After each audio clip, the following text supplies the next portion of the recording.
These two eyes can only perceive that which is physical. The third eye is an inward-focused eye. Your lustfulness, your desiring nature never ever stood outside, it only stood inside.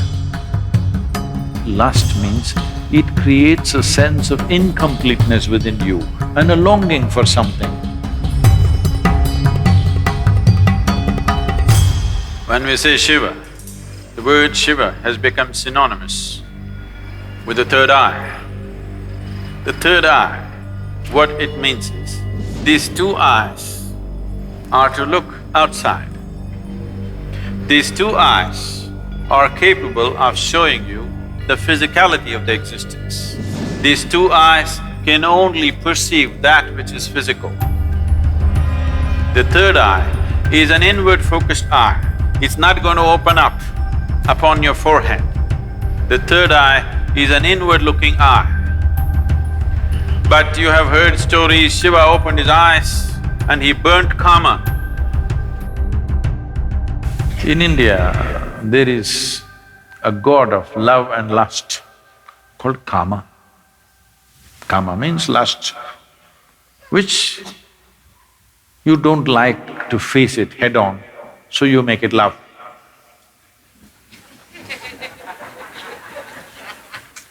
Because you need some aesthetic to it.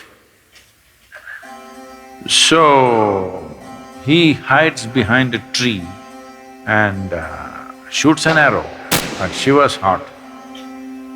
Tuck, it hits him and Shiva gets a little disturbed. Then he sees it's Kama. That is, it's his own lust coming up. Then he opened up his third eye, a fiery eye, and burnt Kama. He was hiding behind the tree, but he was burnt into ashes. Then Shiva took the ashes of this burnt Kama and smeared himself. That I have put these things to rest for good. That is the general story told to the people. But you tell me, your lust arises within you or behind the tree? No, you may go behind the tree, that's another matter.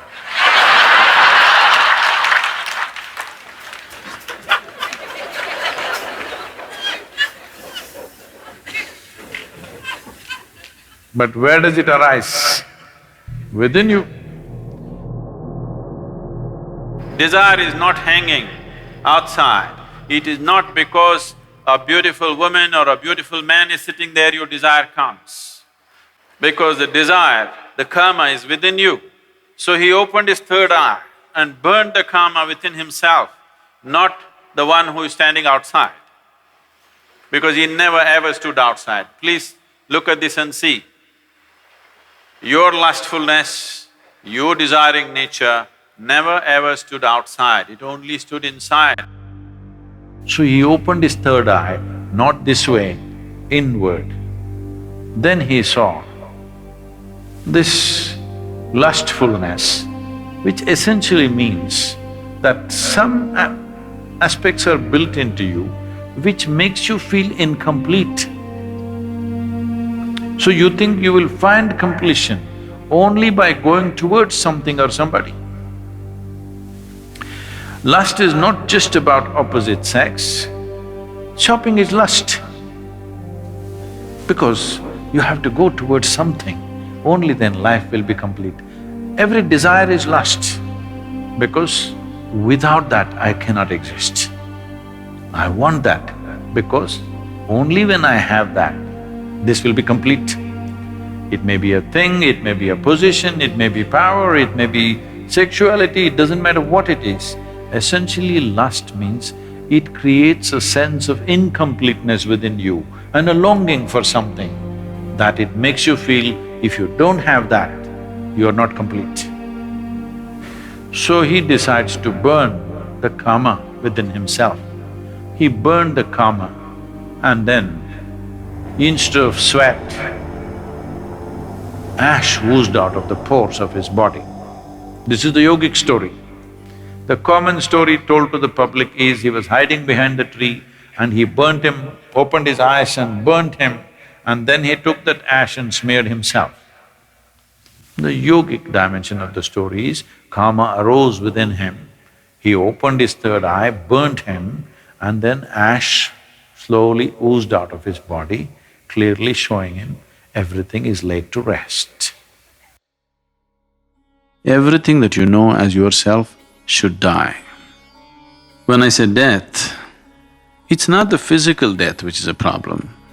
The question is losing everything that you know as myself right now, your personality, your identity. Once you learn to be an individual beyond physiological and psychological formats, that means you're for good. This is what living death means. So if you know how to be an individual still, without physiological and psychological format, you are a living death. If you are a living death, you are eternal in your existence. It is time that you become living death so that you live eternally.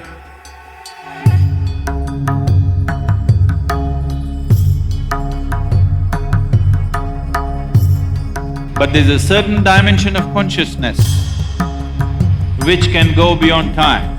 Yama came to claim his life. Markandeya, who knew the ways of life, just did one simple act. They say he continued to live as a 15-year-old because he came in touch with that dimension of consciousness which we refer to as Kala Bhairava.